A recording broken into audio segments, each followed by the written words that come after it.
Osheva Israel National TV and Or Olam, the Center for Biblical Zionism, present Ari Abramowitz and Jeremy Gimpel.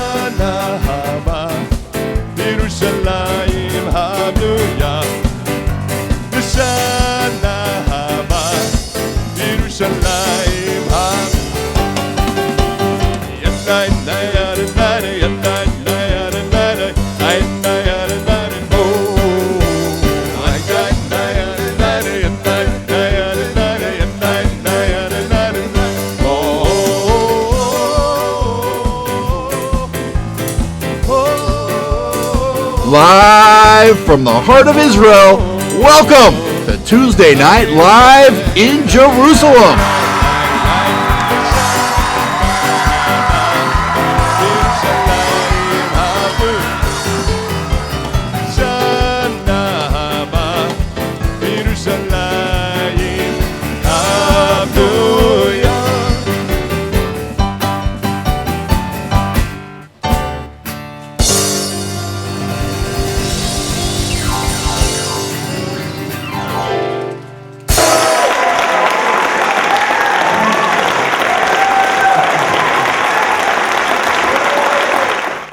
Tonight we have a special treat for all of you. It's a night that makes all nights different than all the other nights. As you can see, this is a very unique couple. Rav Yom Tov, he's one of my Rebbes. He was one on our first shows. Sam Glazer's been a friend of Ari's for, I think, now more than a year. Ari stayed at his house in America, so this is a whole family now coming together. It's a unique blend that's going to bring beautiful music. And just before we start, what is the purpose? What is this music all about? Well, I have the unusual job of traveling to about 50 cities throughout America every year.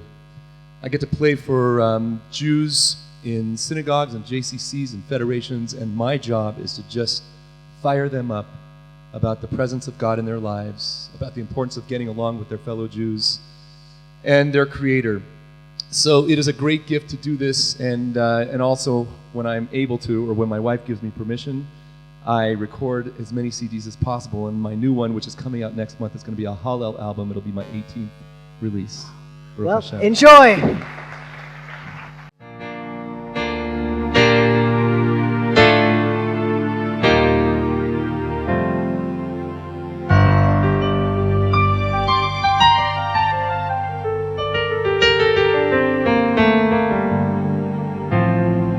It's the time of year to remember, as if we ourselves were there. Recreate the scene with our families. We unite in song and prayer. And a voice said, "Put your faith in me. Safely through the desert, I will lead you. I will set you free. You are the precious child I long for every day. Baruch HaMakom. Baruch Hu. Baruch Shenatan Torah Le'amo Yisrael. Drink 4 cups of wine while we're leaning, and the afikomen we share, for this night to have any meaning. Children's questions must fill the air. Put your faith in me. Safely through your lifetime will I lead you. I can set you free. I can set you free. And I will be the one to sing when you walk upon the way. In the midnight hour you'll feel my outstretched arm right by your side, so that you know you are the precious child I long for every day. Baruch HaMakom, Baruch Hu, Baruch Shenatan Torah Le'amo Yisrael. Sing with us. Baruch HaMakom, Baruch HaMakom, Baruch Hu. Oh, Baruch Shenatan Torah Le'amo Yisrael. Keep it going, come on. Baruch HaMakom, Baruch HaMakom, Baruch Hu. Oh, Baruch Shenatan Torah Le'amo Yisrael. One more time. Baruch HaMakom, Baruch Hu. Oh,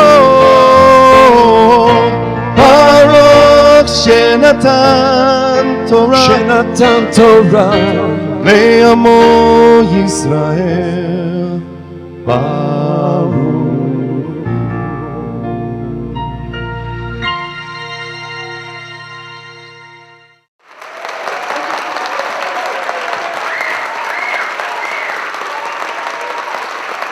Shalom and welcome to Tuesday Night Live in Jerusalem. This past Friday, I'm walking through the streets of Jerusalem and I see rabbis with the welder's goggles, with flame torches. I see kerosene, I see bonfires, I see loaves of bread completely consumed in fire. It was madness. It looked like a Jewish intifada against baked goods. It reminded me of a famous Hasidic tale.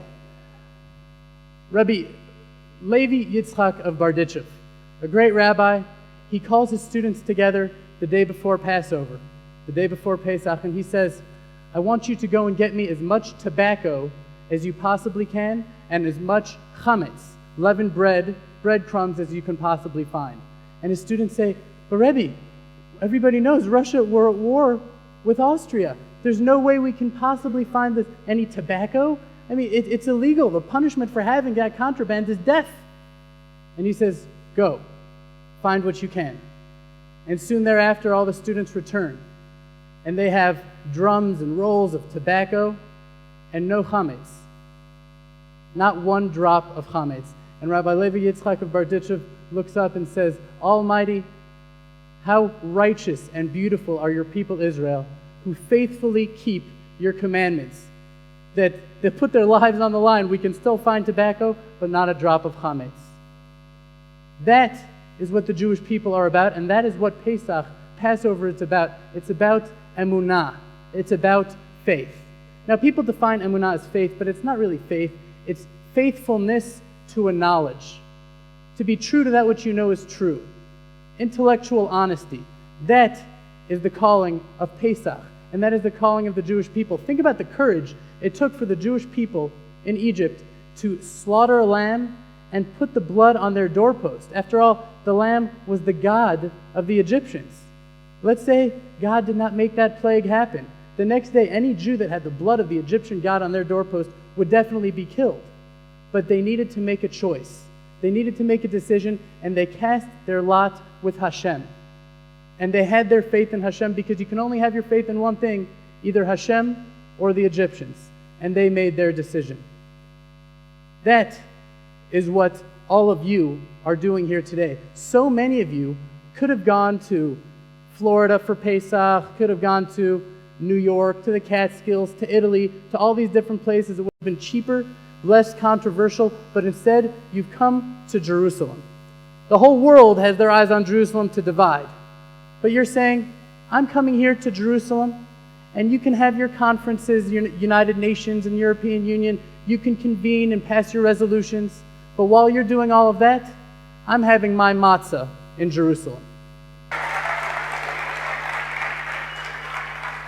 It seems as though every Jewish holiday and every Jewish concept always points back to Yetziat Mitzrayim, to the Exodus from Egypt.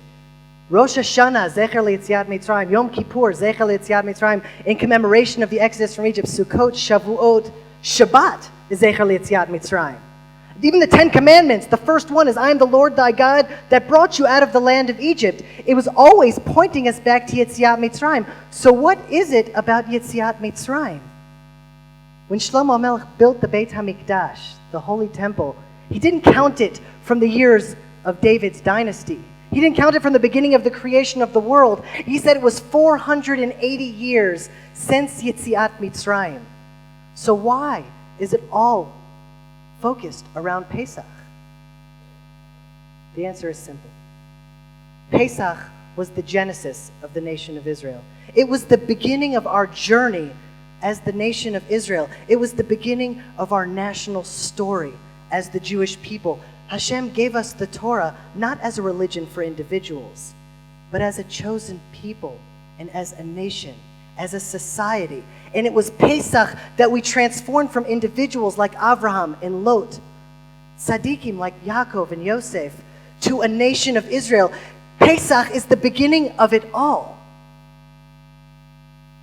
We're right now at the dawn of Israel's 60th anniversary. And although that's going to be a spectacular celebration, Pesach is here to remind us that Israel isn't 60 years old. We're not just celebrating the 60th anniversary this year.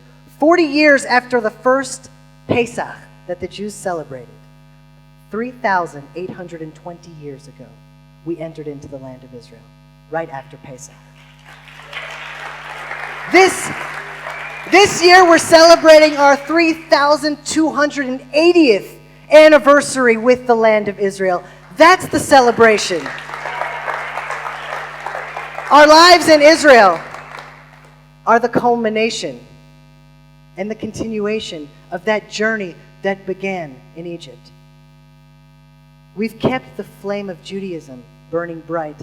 But Chazal teach us that B'zchut Nashim Tzadkaniot Nig'alu Israel. It was through the merit of righteous women that the Jewish people were redeemed. And tonight, we have the most righteous of women to share with the entire world and to share with you tonight. We have Rebbetzin Tzipora Heller with us to share her insights about Mitzrayim, Pesach, women, and Judaism. Please give a warm applause to Rebbetzin Heller. Rebbetzin Heller, thank you so much for joining us. Here's the question. Pesach happened so long ago. We were redeemed from Egypt. What do we have today, as Jews today in today's world, to really learn from Pesach? We started off as a people, as a family. We became a nation. In Egypt, we had a language. We wore clothes that were distinctively Jewish. We had names, but those were external. What happened to us in Egypt is that we developed a relationship with God that's unique. What God demonstrated to us is three things. He's here, He's involved, and He could break the rules. If you were to look at Israel last year and the year before, you know what God's message is to us? He's here, He's involved, and He could break the rules. For every single one of us, the message of Pesach is, how am I going to relate to that? God's here, but how am I going to move towards Him? How am I going to be liberated? In Egypt, there were two directions God gave us. One was, don't be an Egyptian. Don't be there. The word Egyptian literally means limited. Meitzar means narrow. Don't be so narrow that the only person in your world is who? You. Not an Egyptian. The other is, yes, sanctify your life. The Jews had to offer a paschal offering involving sacrificing the Egyptian god. The men had to be circumcised before that. Circumcision is a bizarre mitzvah, I'm sure you'll agree. If you were choosing, okay, whatever. But But the idea there is that physical reality could be holy.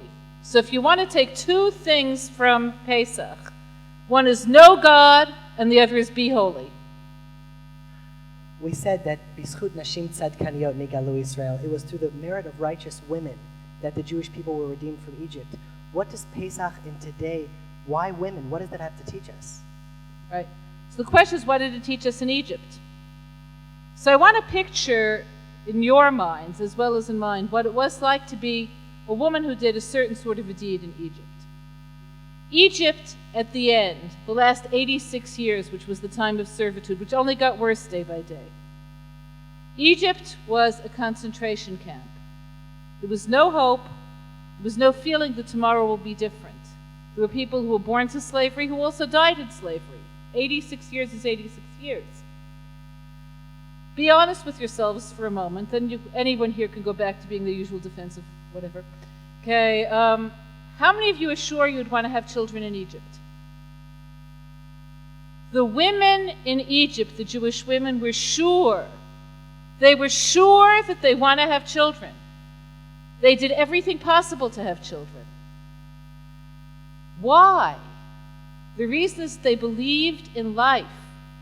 They believed that life has meaning and direction and sanctity. The heroines, the two heroines, Yocheved and Miriam, had other names, Shifra and Puah. Shifra means the one who beautifies. Puah means the one who sings. They would beautify the clothing of children who would be drowned in the Nile. They would sing to children who would have a life expectancy of 10 minutes. It didn't matter because life is holy. And this goes back to the beliefs we just said. They weren't Egyptians. They didn't live in a world that was as big as who? Themselves, with their own ego. They were Jews. They believed that everything could be sanctified, even one moment of life. So this is called Emunah. Emunah, as we heard already, means living with your beliefs, but it means more. It means knowing that God's here, that everything comes from one source, and that everything is good in the end if you make it good. This is what the women had, and this is what we take from them.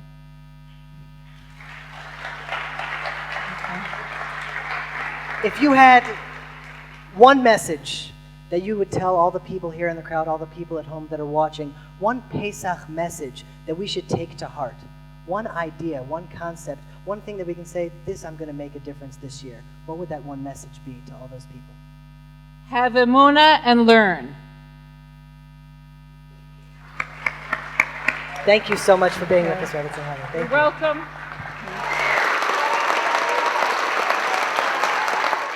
Jeremy and I went this past week to Katamon, neighborhood in Jerusalem, to the Shtiblach. Who's heard of the Shtiblach? It's a minyan factory. Prayer services every 15 minutes from 6 o'clock to 10:30, all the time. It's the ultimate melting pot other than the army in Israel.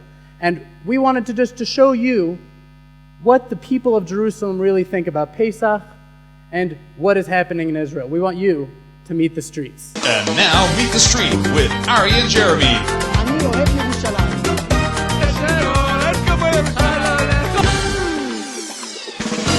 When you live in Maryland, you feel like a slave, and when you come to Israel, you're a free man. I guess that's a good way to put it, yeah. It's my first Pesach in Israel. What's going to be different this Pesach than all other Pesachs? Well, every year I say L'Shana Haba B'Yerushalayim, and, I'm not there. And this year I'm actually going to say it, and it's probably going to be true, and I'm going to be saying it from Yerushalayim. I'm going to leave a free seat next to me, the Seder table, for Jonathan Pollard. That this is going to be his 24th Seder night for him in the jail. The stuff, the kelim, they have to put it in very, very hot water, and after that in very cold water, so that it's very, very clean and that there is no chomets at all. All over the world they are doing this, all the Jews. So and you're doing that makes me happy. Yes, it's the first year we are here in Jerusalem. We made Aliyah last year from Holland, and I feel very happy. One of the Ger Rebbes said that the redemption will come not when the Jews will get out of the Galut, but when the Galut is getting out of the Jews.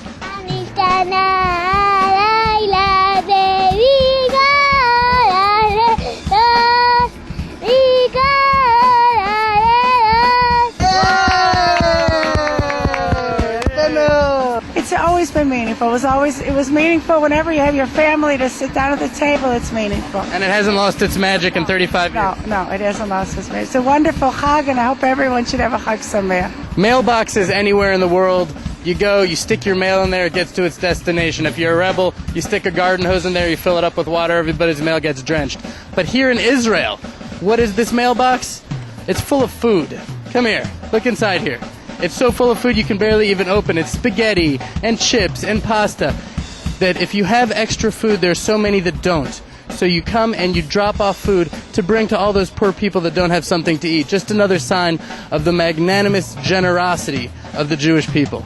Once a week of matzah has gone by, I do kind of miss having the bread around because there's just a limit to how much matzah you can have. I offer you $100 to eat a loaf of bread on the second day of Passover. Do you do it?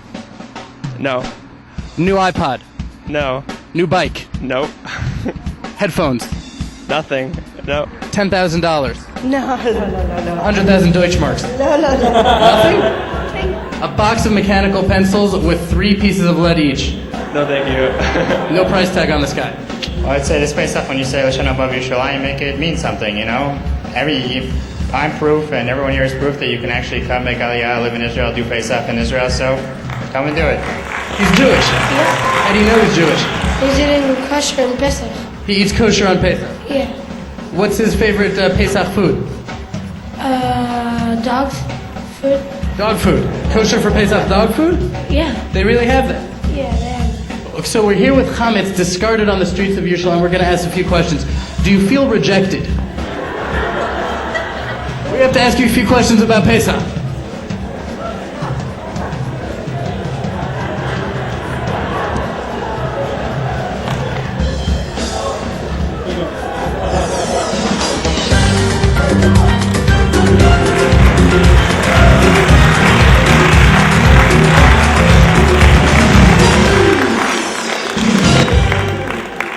Tonight we have another special treat for you. We have another righteous woman, because it was through the merit of righteous women that the Jewish people were redeemed. We have a woman that's dedicated her entire life, it seems, to bringing the Jews closer to Torah, to bringing the Jews closer to God, to finding the spirit within Judaism. She was one of the founders of Moshav Modi'in, a student of Reb Shlomo Carlebach. Leah Gullum is here with us tonight. Please welcome her.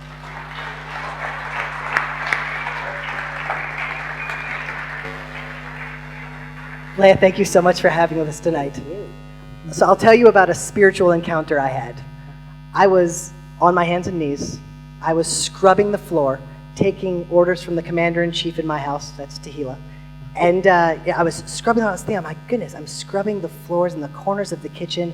I knew that there was some spiritual idea that I was supposed to be gleaning from scrubbing all the grime off.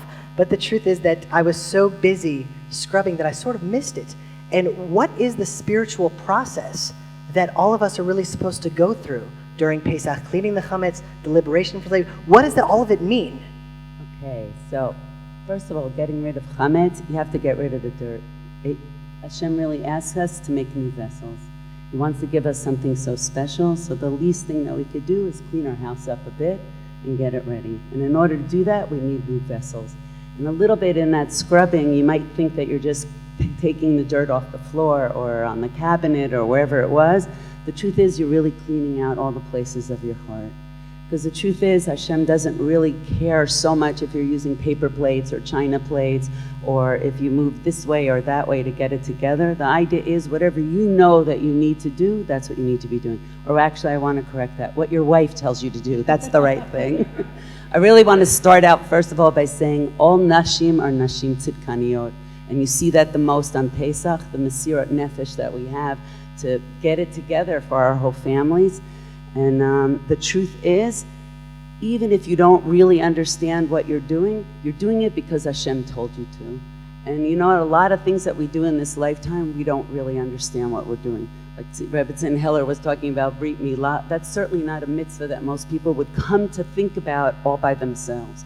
Going to the mikveh, as beautiful as it is, it might not be something that I would think about, hey, 12 days, feels like 12 years. 12 days out of the month, I don't want to be together with my husband. But the truth is, what's happening? I am doing what I believe I need to do because Hashem has told me to. to do that. And I think the most important thing is learning how to clean yourself out so you actually can hear Hashem talking to you. Because I believe that Hashem is talking to every single one of us all the time. The question is, are we really listening? And sometimes we think it's going to come down in this giant booming voice, Noah, build an ark, or Leah, move to Israel. But it doesn't always work that way. Sometimes you hear Hashem speaking to you at the sound of your own voice. You know, especially people who grew up without having had the zchut of learning Torah, or their parents teaching them Torah, the way Hashem speaks to them is with their own inside voice. Who here has been to Moshav Modin? I've been there a number of times, and it is probably, I think, the happiest, most joyful place on the planet. So happy that it's offensive sometimes that people can possibly be so happy. Especially on Shabbos. Right, oh my goodness, it's off the charts, it's incredible. Well, how can you in Moshav Modin, how can we in Israel, such a happy place, how can we really identify and see ourselves as slaves in Egypt? What is that all about?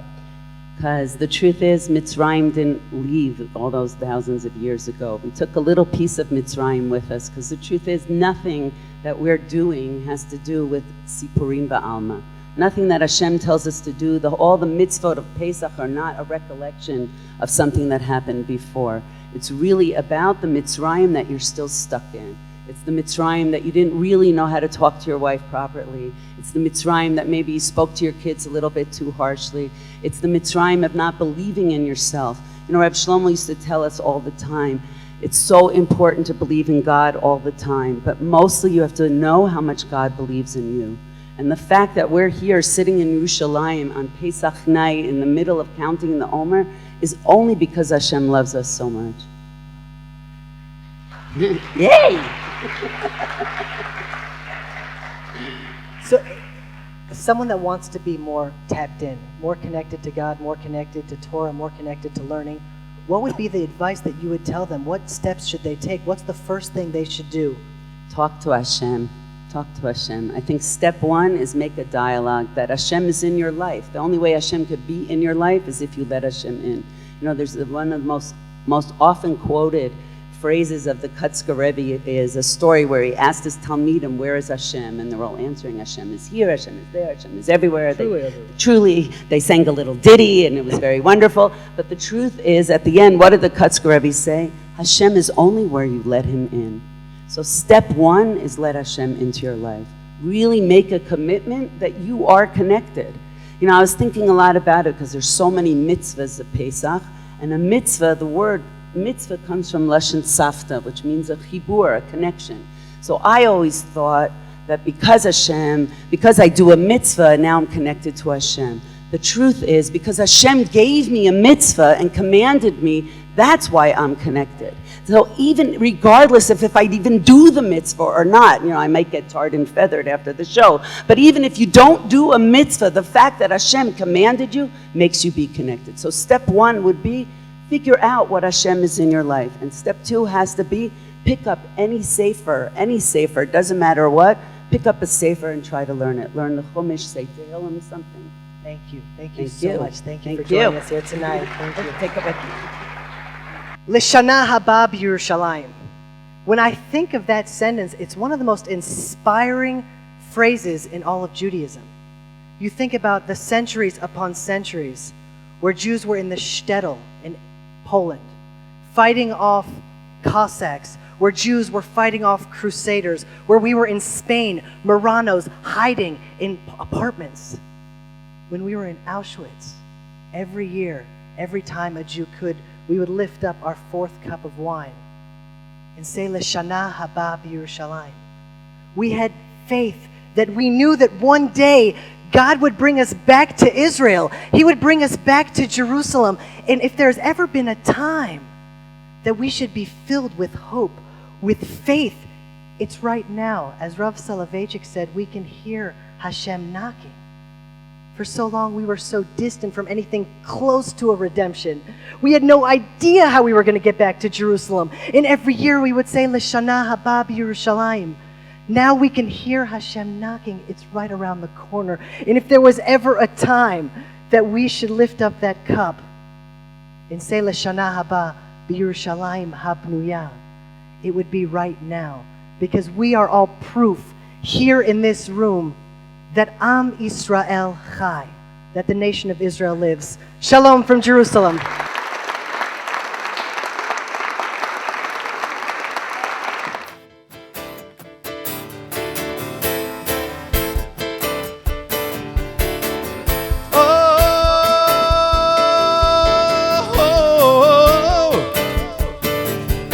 I wasn't there when God talked to Abraham,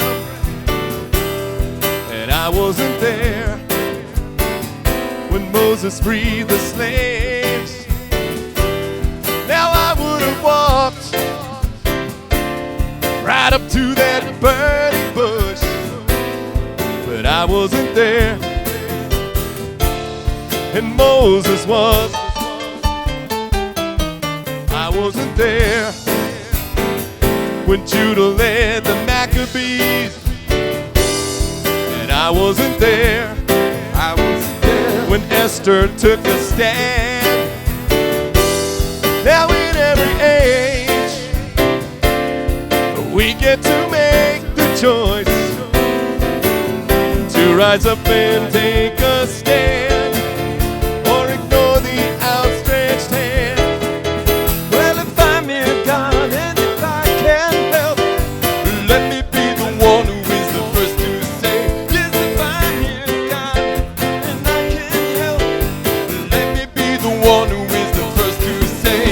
I wanna be the one who is the first to say, Hineni. Sing it strong and proud. Hineni. Here I am, God. Hineni. Hineni.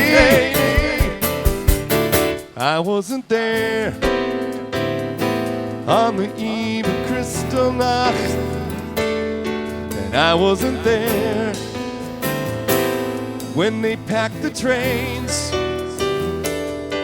Millions were crying, could nobody hear a sound. I wasn't there, but I feel the pain. Oh, well, if I'm in God and if I can help, let me be the one who is the first to say, yes, if I'm here, God, and I can help, let me be the one who is the first to say. I want to be the one who is the first to say, Hineni, Hineni, Hineni, Hineni. Bechol dor vador chayav adam lirot et atzmo kilu hu yatsa mimitzrayim. Take it, Yom Tov.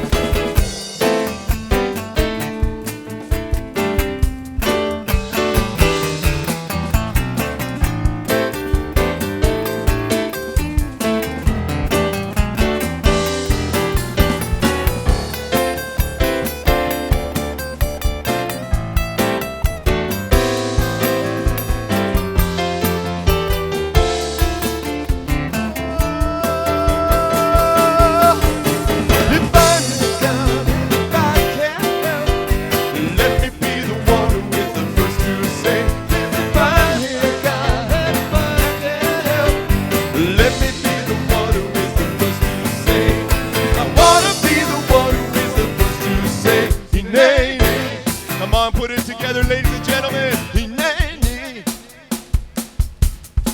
Hineni. I want to hear everybody say Hineni, Hineni.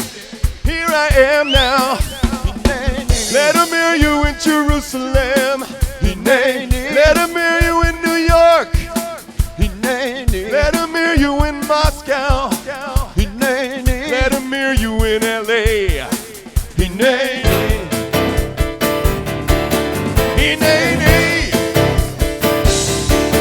Hineni, Hineni.